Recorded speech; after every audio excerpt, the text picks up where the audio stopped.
Welcome back my small mini blog. ನಾವು ಅಲ್ಲಿಂದ ಹೊರಟಿದ್ದೆ ಸೀದಾ ರಾಮ ಮಂದಿರಕ್ಕೆ.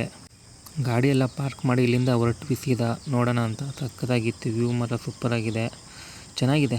ಆದರೆ ಕಾಲು ಮಾತ್ರ ಬೆಂಕಿ ಮೇಲೆ ಇಡಂಗೆ ಆಗ್ತಿತ್ತು. ಇದನ್ನಂತೂ ಚಿತ್ರ ಅಲ್ಟಿಮೇಟ್ ಆಗಿತ್ತು, ಇದು ಸೂಪರಾಗಿದೆ. ನೋಡ್ಬೋದು, ನೋಡೋಕ್ಕೇನಿಲ್ಲ, ಸಖತ್ತಾಗಿದೆ ಮಾತ್ರ. ಬರಬೇಕು ಒಂದ್ಸಲ. ಅಲ್ಲಿ ಮುಂದ್ಗಡೆ ಶಿವನ ಸ್ಟ್ಯಾಚು ಇತ್ತು ಸಣ್ಣದಾಗಿ, ಚೆನ್ನಾಗಿದೆ. ಇದು ಮಾತ್ರ ಅಲ್ಟಿಮೇಟು, ಸೂಪರ್ ಅಂದರೆ ಸೂಪರು.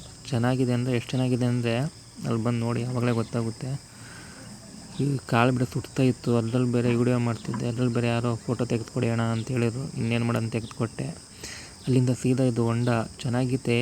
ಆದರೆ ಇದೇನೋ ಅಕ್ಕಿ ಅನ್ಸುತ್ತೆ ಮೋಸ್ಟ್ಲಿ. ಎಲ್ಲ ಕಾಯಿನ್ಸ್ಗಳೆಲ್ಲ ಸಿಕ್ಕಾಪಟ್ಟೆ ಇದ್ದು, ಮೀನು ಬೇರೆ ಅಲ್ಲೊಂದು ಚೆನ್ನಾಗಿದೆ, ಚೆನ್ನಾಗಿ ಮಾಡಿದ್ರು ಮಾತ್ರ, ಸಖತ್ತಾಗಿದೆ ಮಾತ್ರ. ಕಾಯಿನ್ಸ್ ಮಾತ್ರ ಎಷ್ಟಿದೆ ಅಂದರೆ ಎತ್ತಕ್ಕಾಗಲ್ಲ. ಏನೋ ಅಕ್ಕಿ ಅನ್ಸುತ್ತೆ, ನನಗೂ ಅದ್ರ ಬಗ್ಗೆ ಅಷ್ಟು ಗೊತ್ತಿಲ್ಲ. ನೋಡೋಣ, ಯಾವಾಗಾದ್ರೂ ಟೈಮ್ ಸಿಕ್ಕಿದ್ರೆ ವಿಡಿಯೋ ಮಾಡ್ತೀನಿ. ನನ್ನ ಫ್ರೆಂಡಿನ ಬ್ಯಾಗ್ ಬೇರೆ ಸಿಗ್ತಾ ಇದ್ದಿಲ್ಲ, ಎಲ್ಲೂ ಇಟ್ಬಿಟ್ಟು ಇಲ್ಲಿ ಬಂದು ಬ್ಯಾಗ್ ಎಲ್ಲಿಗೆ ಬಂದೇನಂತ ಗೊತ್ತಾಗ್ತಾನೆ ಇಲ್ವಂತೆ. ಇಲ್ಲಿ ಬಂದು ಬ್ಯಾಗ್ ಎಲ್ಲಿ ಅಂತ ಕೇಳ್ತಾ ಇದ್ದಾನೆ. ಮೊದಲು ಇವೆಲ್ಲ ಇರಬೇಕು, ಇಲ್ಲಿ ಬಂದಾದ್ಮೇಲೆ ಅಲ್ಲ. 1 kg ಚಿನ್ನ ಇತ್ತು ಗೈಸ್. 1 kg ನಾ? 1 kg ಬೆಳ್ಳಿನ ಚಿನ್ನನ? ಏನು? ಮೊಬೈಲ್ ಹಾಗೂ ಕ್ಯಾಮ್ರಾ ಬಳಕೆ ಕಡ್ಡಾಯವಾಗಿ ನಿಷೇಧಿಸಿದೆ. ಫೋಟೋ ವಿಡಿಯೋ ತೆಗಿಯಂಗಿಲ್ವಂತೆ. ನನಗೂ ಗೊತ್ತಿರಲಿಲ್ಲ, ತುಂಬ ಆಸೆಯಿಂದ ಬಂದೆ. ಇಲ್ಲಿ ಬೇರೆ ಬೋರ್ಡ್ ಬೇರೆ ಹಾಕಿದ್ರು, ಫೋಟೋ ವಿಡಿಯೋ ಮಾಡೋಂಗಿಲ್ಲ ಅಂತ. ಆದರೂ ಒಳಗಡೆಯಿಂದ ತೆಗೆಯೋಣ ಅಂತ ತುಂಬ ಆಸೆಯಿಂದ ಬಂದೆ. ಸಖತ್ತಾಗಿತ್ತು ಮಾತ್ರ.